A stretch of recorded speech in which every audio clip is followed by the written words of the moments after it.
Bonjour à tous, bienvenue dans Smart Tech. C'est le moment des interviews de l'IA. Aujourd'hui, notre grand rendez-vous de 28 minutes où on parle avec les acteurs de l'intelligence artificielle de ces nouveaux progrès. Je vous présente les invités et les sujets juste après.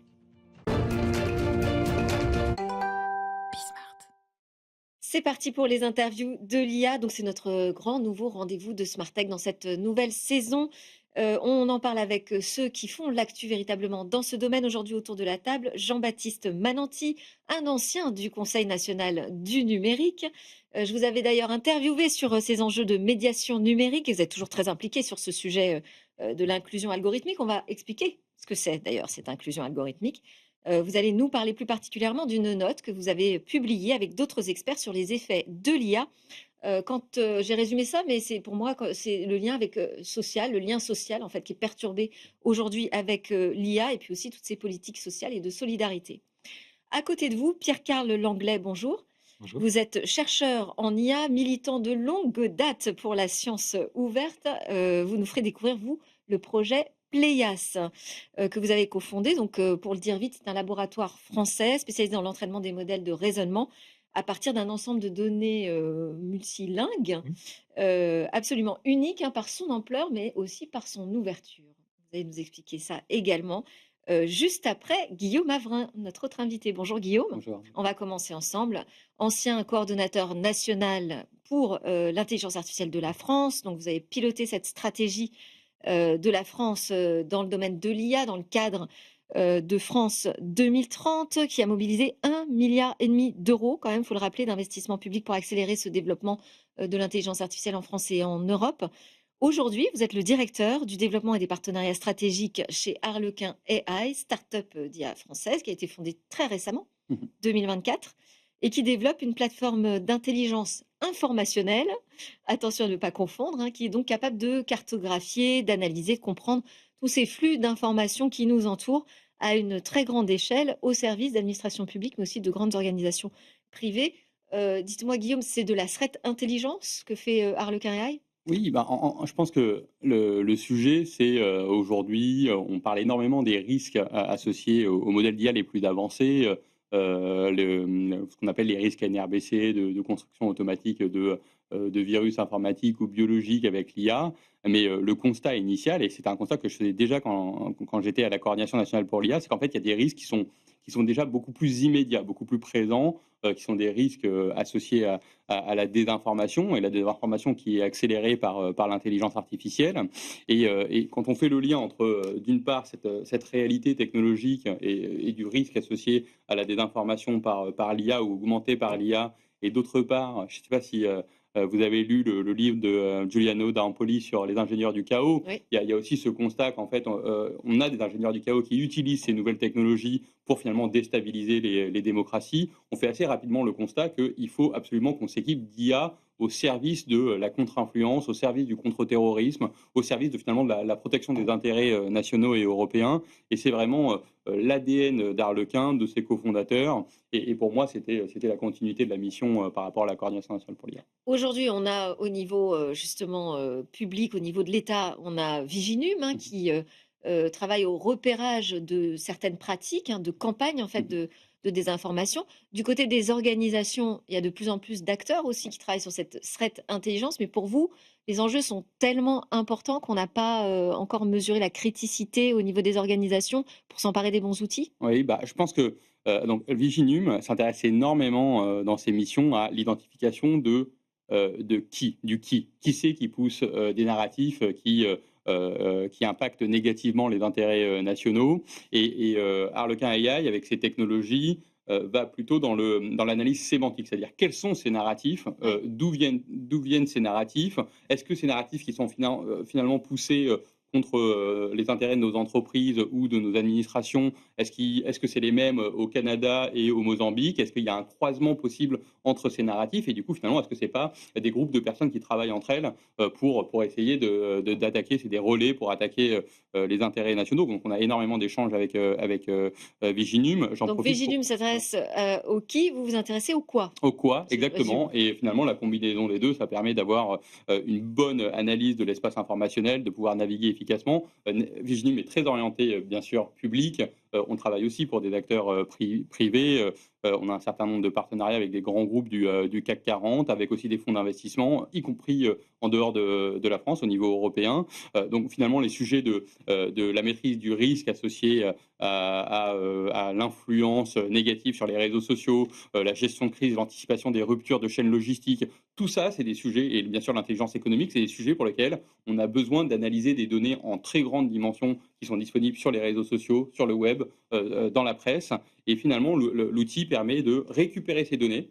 Et je sais qu'il ne faut pas que je rentre trop dans le détail technique et technologique Bah, quand même, ça m'intéresse parce que ouais. j'imagine donc que l'IA est un outil, utilisé pour, brasser ces données, mais quoi spécifiquement comme technologie Ouais. d'IA? Et ben, en fait, on a, vraiment le pipeline Harlequin, c'est d'abord une IA non supervisée, qui va structurer cette donnée en très grande dimension, pour finalement faire un scan informationnel, une représentation de l'information telle qu'elle existe naturellement, dans cet espace. Ensuite, il y a un savoir-faire unique, d'Harlequin scientifique, sur cette partie IA non supervisée. Ensuite, il y a plutôt un savoir-faire d'ingénierie qui est comment on connecte les sorties de cette IA non supervisée avec des LLM pour finalement traduire en langage naturel pour l'analyste humain, pour le décideur humain, cette information, pour lui permettre de naviguer efficacement dans ces différentes données informationnelles.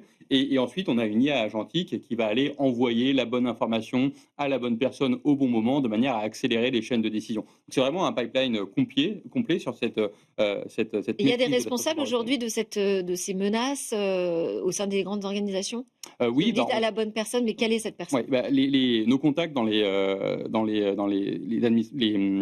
entités que j'évoquais tout à l'heure, ça va être typiquement la direction de la sécurité, la direction du marketing pour les enjeux d'intelligence économique et de competitive intelligence, la direction de la stratégie, parce qu'en fait, finalement, quand on est capable d'analyser des données en très grande dimension, on est aussi capable d'aller faire des recommandations extrêmement efficaces sur les orientations stratégiques à prendre pour le développement de l'activité, les directions de la communication, bien sûr, parce qu'il faut protéger l'image de marque. Je pense à l'industrie du luxe.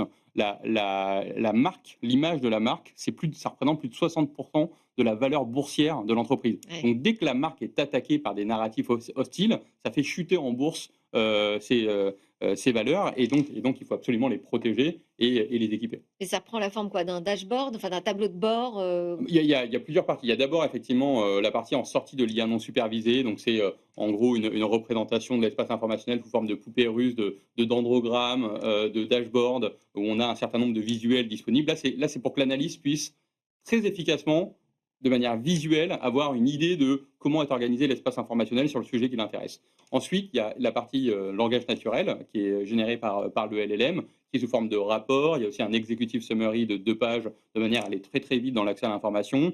Il y a ce qu'on appelle Ask Harlequin, c'est une fonctionnalité plutôt de chatbot, mais qui va faire du RAG, pardon pour les expressions. Donc le RAG, ça va être une technologie qui permet d'aller récupérer dans une base de connaissances l'information qui nous intéresse, sur laquelle là, on en se... l'occurrence, la base de connaissances de l'organisation, voilà, C'est pour, ça, ou se le nourrir croisement. uniquement d'informations validées. Tout à fait. Et la force, c'est d'être capable de croiser les informations internes de l'entreprise avec justement Ouais. les informations disponibles en ligne. Et ce qui est très important, c'est que le RAG, on ne le fait pas sur la donnée brute, ce ne serait pas très intéressant, c'est le RAG classique, on le fait plutôt sur la sortie de l'IA non supervisée, c'est-à-dire une fois que les croisements, une fois que l'analyse est faite. Et donc là, on est hyper pertinent parce qu'on est capable de dire, de poser des questions du type dis-moi si les narratifs qui sont poussés par Trump sur l'AGI, par exemple, l'IA qui aurait Général. un niveau d'intelligence qui serait égal à celui de l'être humain, bah, finalement, c'est aligné avec les narratifs qui sont poussés par OpenAI en Europe. De manière à, et ça, ce type de croisement d'informations, elle n'existe pas dans la donnée brute. Elle ne peut être obtenue que par le croisement de ces différentes bases de données et donc en sortie de l'IA non supervisée.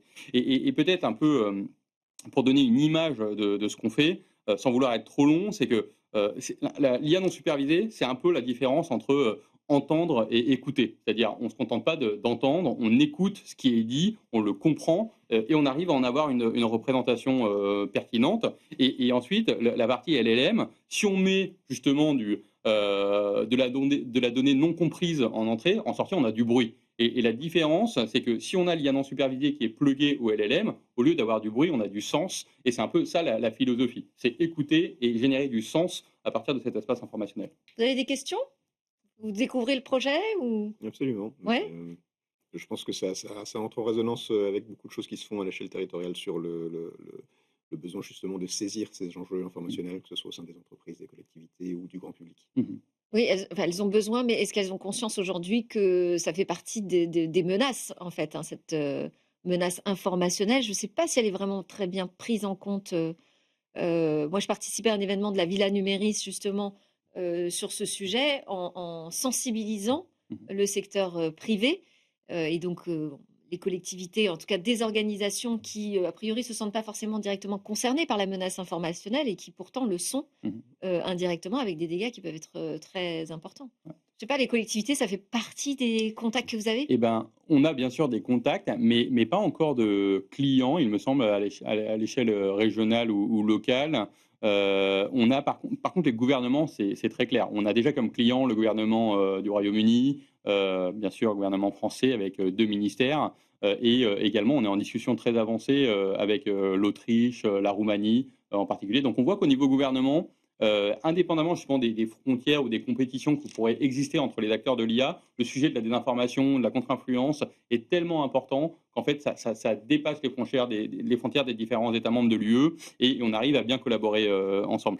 Et Et si dans les tu ouais. ministères français, oui, c'est ministère des Affaires Et ben étrangères, par justement, exemple? et ben, c'est ça qui est extraordinaire. Je me rappelle quand j'étais à la Coordination nationale pour l'IA qu'on disait, «Oui, les administrations publiques vont pas assez vite dans l'intégration, dans l'expérimentation des technologies d'intelligence artificielle». Maintenant, je suis passé de l'autre côté de la Ouais. barrière et c'est incroyable la rapidité et la compréhension technologique du ministère des Affaires étrangères et du ministère de l'Intérieur en particulier sur ces sujets. Mmh. Ils sont exactement dans la démarche, dont on a besoin pour innover. C'est-à-dire qu'on va, discuter, on va exprimer des besoins, on va tester, des technologies, innovantes sur des cas d'usage et ça va hyper rapidement. Et donc les 2 que j'ai mentionnés, c'est bien sûr ceux avec lesquels on travaille, déjà, mais en tout cas, c'est impressionnant et c'est super. Bon, bonne nouvelle. Jean-Baptiste Mananti, donc fondateur de Viam Iveniam, qui est un cabinet de conseil en stratégie territoriale, spécialiste de ces enjeux, territoriaux du numérique. Vous publiez avec Aurélie Jean et l'Institut Terram l'étude IA inclusion algorithmique, un enjeu de cohésion sociale, économique et territoriale. Alors juste un mot sur l'Institut Terram, donc c'est un groupe de réflexion, multidisciplinaire qui est dédié à l'étude des territoires. Je voulais avoir une petite explication sur inclusion numérique, hein. Qu'est-ce que ça veut dire? Inclusion algorithmique, vous voulez dire peut-être, Pardon. qui est Oui, parce que numérique, on en le a titre de déjà parlé, l'étude. j'ai bien compris. Hem, Algorithmique. alors cette notion d'algorithmique, elle vise à, déjà s'inscrire dans le prolongement de l'inclusion numérique, donc il n'y a pas vraiment de confusion, mais, elle vise à, essayer de, on va dire comprendre un ensemble de dynamiques et de politiques qui pourront venir permettre à chacun un usage, éclairé et capacitant, on va dire, des technologies algorithmiques et de l'intelligence artificielle. Donc on le structure autour de 4 Donc dimensions. capacitant, ça veut dire comprendre comment ça marche pour pouvoir s'en servir. C'est ça. L'idée, c'est, en gros, de réfléchir, alors, en l'occurrence, dans le cadre de cette étude à l'échelle, territoriale, comment est-ce qu'on va pouvoir venir mettre l'intelligence artificielle au service de son territoire, de ses habitants, de son quotidien, plutôt que d'avoir un territoire et des habitants qui sont au service de l'intelligence artificielle? Parce qu'il y a ce risque. Parce qu'il y a ce risque Comment il absolument. se manifeste? Alors, Vous avez des exemples en tête? oui, absolument. En fait, le développement des systèmes d'intelligence artificielle, fait, naître et renforce le risque d'une France à 2 vitesses, quand on parle de technologie.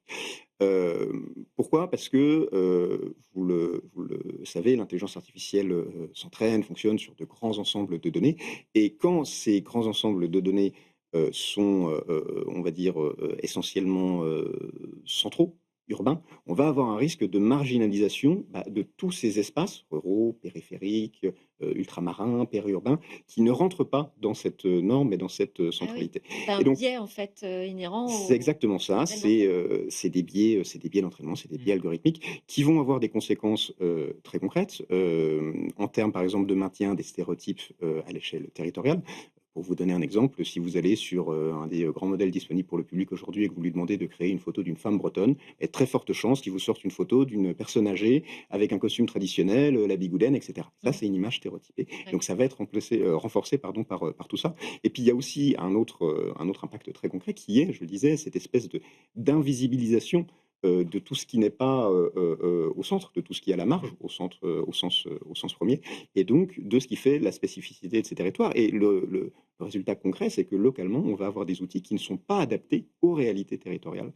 Et en plus de ça, on a une espèce de double peine qui se met en place, puisque ces systèmes d'intelligence artificielle vont s'entraîner sur, les données, des utilisateurs qui s'en servent aussi quotidiennement, et il se trouve que ces territoires, en particulier les territoires ruraux, sont parmi ceux qui ont les usages du numérique les moins, développés, les moins fréquents, et donc on va avoir cette espèce d'auto-renforcement, de double peine qui va contribuer à, continuer à marginaliser, à fragiliser des territoires qui sont déjà En fragiles. fait, on continue de parler de cette fracture numérique. Exactement. Il y a quand même on entend beaucoup de projets dans les collectivités, sur, l'intelligence artificielle. Est-ce que vous dites: «Ouh là là, faut qu'elles aillent doucement» ou alors: «Ah bah, c'est super, ça progresse»? Ouais. Comment est-ce que vous réagissez par rapport à ça? Alors, on ne dit pas du tout qu'il faut, ne pas y aller, au contraire, parce que justement, comme vous le dites, il y a des perspectives qui sont, assez riches et hyper enthousiasmantes de développement de l'IA à l'échelle territoriale, sur un nombre, très important de sujets. Mais justement, ça nécessite de mettre en place, on va dire, ce cadre, pour nous assurer que ces services et ces outils et ces systèmes d'IA qui sont déployés localement, bah, servent réellement, le local. Et c'est là qu'intervient cette notion d'inclusion algorithmique qui donc recouvre quatre grandes focales, on va dire. Une focale sur l'accès, le fait de pouvoir accéder au matériel, à une connexion de qualité, à des outils spécifiques. L'usage, le fait de savoir manipuler au final ces outils et les mettre au service de son quotidien. La compréhension, comprendre comment fonctionnent ces outils, d'accord, mais aussi comprendre leurs impacts. On parlait par exemple des impacts informationnels, ça fait partie de cette culture numérique, de Oui. cette culture algorithmique qu'il faut développer. Et puis le dernier point, c'est la conception. C'est-à-dire comment est-ce qu'on va réussir à intégrer dès la création de ces outils cette visée émancipatrice et inclusive. Mmh. Une question, une remarque, Oui, Guillaume? une remarque et question. La remarque, c'est que ce qui est hyper intéressant, c'est effectivement de faire ce constat qu'on ne peut pas séparer le sujet du développement et du déploiement de l'IA. On pourrait avoir Mmh. tendance, d'un point de vue Ouais. stratégique, se dire: «Bon, bah, d'une part, il faut que je trouve une manière d'accélérer l'adoption de l'intelligence artificielle dans mes entreprises, dans ma société, et cetera, et d'autre part, il faut que j'ai une politique industrielle pour développer des systèmes d'IA», et on sépare les 2. Et en fait, les 2 sujets sont liés parce que pour que l'IA soit adoptée et adoptée efficacement et qu'elle serve effectivement les intérêts, des populations au niveau local, il faut que finalement ces IA soient adaptées à leurs besoins, leur manière de parler, leurs valeurs, enfin tout un ensemble de critères, de caractéristiques qui fera Mmh. qu'effectivement, cette IA elle va, apporter toute sa plus-value. Et d'ailleurs, ce qui est aussi intéressant, c'est ce que finalement, ces communes qui sont marginalisés sur l'IA, et ben, en fait, c'est un peu ce que la France et l'Europe a vécu, il y a même pas 2 ans sur les LLM, où en fait, tous les LLM qui existaient sur le marché étaient des LLM entraînés par des entreprises, américaines qui finalement ne correspondaient pas du tout aux valeurs, françaises et européennes, et il était nécessaire du coup, Ouais. pour apporter de la création de valeur, Mmh. dans nos entreprises, bah, il fallait avoir des nouveaux LLM qui répondaient davantage à nos besoins. Déjà, à commencer par dire des LLM qui fonctionnent bien en français, parce qu'ils étaient très bons en anglais, mais clairement moins bons sur les benchmarks en français. Donc c'était la première étape. Et donc c'est intéressant de voir cette continuité jusqu'au niveau de la commune. Et Et la les communes question, n'ont pas les mêmes moyens que bien la sûr, France, bien l'Europe dans sûr, son Ouais. tout à fait, ensemble. tout Eh à oui. fait. Et la question, c'est du coup, au niveau européen, une des options qui a été trouvée pour travailler sur le sujet, c'était de créer l'Altedix, c'est une entité européenne qui a vocation à regrouper des langues, et en particulier des langues rares au niveau de l'UE, pour pouvoir aider le développement de systèmes d'IA. Est-ce qu'on pourrait imaginer la même chose au niveau des communes? Eh ben, le sujet de la mutualisation, de toute façon, il est, central aujourd'hui. Parce que, bah, comme vous le disiez, si on regarde un peu, quelles sont les communes qui aujourd'hui développent vraiment des grands projets d'IA, évidemment, c'est plutôt les métropoles, c'est plutôt, les régions, c'est plutôt, certains départements. Mais plus on a une commune qui est petite, évidemment, moins on aura les moyens et les ressources en interne pour le faire. Mmh. Ceci dit, il y a des espaces et des démarches de mutualisation qui existent, que ce soit, pilotées à l'échelle nationale, au sein de structures comme les interconnectés, ou que ce soit à l'échelle locale, avec des structures comme les OPSN, les opérateurs publics de services numériques, qui peuvent aller accompagner justement des collectivités qui n'ont pas forcément en interne cette ressource numérique, voilà, à mettre en place des projets et donc à mutualiser à la fois des outils, des réflexions, des sessions de formation, d'appropriation. Mais ça veut dire aussi qu'en interne, dans les collectivités, il faut qu'ils soient bien conscients du cadre, qu'ils Mhm. puissent faire une commande éclairée Oui, par tout ce que... Enfin, absolument. donc, il faut qu'ils lisent votre note, hein, pour résumer. Pierre-Carl Langlais, je disais que vous étiez un chercheur en IA, le cofondateur de Pléias, donc vous allez nous expliquer de quoi il s'agit. Vous êtes aussi administrateur sur Wikipédia, parce qu'on parle de données ouvertes et Ouais. de sciences ouvertes, donc je pense que c'est pertinent de le préciser. Vous avez co-rédigé un rapport pour la Commission européenne sur l'édition en accès libre non commercial, coordonné la publication du Common Corpus, donc un jeu de données, le plus grand jeu de données ouvert Ouvert. disponible pour l'entraînement des modèles de langage. Donc Pléias, c'est un laboratoire aujourd'hui spécialisé dans l'entraînement de petits modèles de raisonnement, d'environnement synthétique, vous dites aussi pour les industries réglementées, qui est vraiment pionnier dans l'entraînement à partir de données Mmh. ouvertes. Ça, j'ai bien tout noté, mais Ouais. ma question, c'est les autres LLM, par exemple, Ouais. ils ne vous ont pas attendu pour aller chercher toutes les informations dans Wikipédia. Alors, Les données la ouvertes sont ouais. déjà, font partie aujourd'hui des données Non, d'entraînement. pas vraiment, en Non? fait. Le problème principal, vraiment, c'est de définir ce qu'on entend par ouvert, en fait. Et Ok. la question, en fait, elle est au cœur, enfin, c'est vraiment la question des droits d'auteur, en fait, aujourd'hui, qui est au cœur, en fait, des problématiques d'IA. Donc, tout récemment, Anthropic a dû payer 1,5 milliard C'est vrai. à des auteurs dont ils avaient récupéré leurs œuvres. Et en fait, aujourd'hui, le cœur de ce qui est utilisé pour entraîner les IA, c'est, alors Wikipédia est dedans, bien sûr, mais surtout, c'est ce qu'on appelle le crawling du web, en fait. Et là, ça rejoint aussi ce que disait justement Jean-Baptiste juste avant, c'est qu'en fait, on est sur une démarche de collecte générale, mais pas très pensée, parce qu'elle a été pensée pour l'archivage, qui est fait par une toute petite organisation qui s'appelle Common Crawl, ils sont 4, et ils n'ont pas les structures pour notamment récupérer tout ce qui est document PDF. Et là, c'est au cœur notamment du problème qu'on a aujourd'hui dans le domaine industriel, en réalité. Parce qu'aujourd'hui, du coup, toute la donnée qu'on récupère, en fait, c'est vraiment une donnée web, mais qui est très décorrélée finalement des usages. C'est pas dans cette donnée notamment qu'on va trouver aussi notamment toutes les langues régionales, typiquement, hein, c'est beaucoup plus des documents, des choses comme ça dans lesquelles on va trouver ça. Et aujourd'hui, l'exemple que j'aime bien citer pour montrer ce décalage, en fait, c'est celui des montres. Parce qu'aujourd'hui, si vous demandez à un modèle de vision de lire l'heure, il aura beaucoup de mal. Et pourquoi? Simplement parce que si vous tapez montre sur le web, vous avez que des montres arrêtées qui sont pas dans le monde vivant. Mhm. Et ça, aujourd'hui, c'est un vrai problème aujourd'hui aussi. Donc, ce qu'on a voulu créer avec Common Corpus aujourd'hui, c'est le plus grand corpus en fait disponible sur Linkfest. On peut télécharger. Alors, je ne vous conseille pas de le faire parce qu'il est très très grand. Hein, ça fait 2000 milliards de mots. Je ne sais pas ce qu'on en ferait. Alors voilà, donc c'est beaucoup de lecture, j'avoue, il y a beaucoup de choses à transporter hein, pour l'avoir fait. Donc c'est multilingue, c'est en plusieurs langues européennes notamment. Et le français est très bien représenté avec 300 milliards de mots, donc c'est Mais aussi un élément. dedans, on trouve par exemple les EPUB, enfin tous les Alors, livres au format. non, justement Non. pas. On trouve très peu de livres malheureusement, parce qu'il y a très peu de livres en libre accès. Ce qu'on trouve, c'est principalement 4 grands ensembles. Donc d'abord, effectivement, tout ce qui va être sciences ouvertes, donc notamment les publications scientifiques. Il y en a énormément maintenant qui sont en accès libre. Tout ce qui va être logiciel libre. Et là aussi, il faut savoir que les modèles aussi sont très utilisés pour générer du logiciel. Tout ce qui va être patrimonial aussi, parce qu'en fait, on a plein de textes dans le domaine public qui n'ont plus le droit d'auteur, qui sont pour le coup des livres. Là, il y a beaucoup de livres en réalité, et là, bon, des textes un peu anciens évidemment, mais qui ont quand même une forte qualité de raisonnement, de rédaction par derrière. Et puis dernièrement, l'élément le plus important, et là aussi où on participe justement, Guillaume mentionnait Altédic, on participe justement à la coordination des collectes d'Altédic pour tout ce qui va être données gouvernementales ouvertes en fait. Tout ce qui est rapport, etc. aussi, c'est un ensemble qui est très riche. Mais juste, on parle là de français ou de Langue être toutes langues confondues. En fait. combien? Au total, donc de langues représentées, il y en a environ 30 en D'accord. Common Corpus. Et il en faudrait plus. Et là, aujourd'hui, on travaille notamment dans des projets de déploiement en Afrique. Et là, je rejoins exactement le constat qui était mentionné juste avant.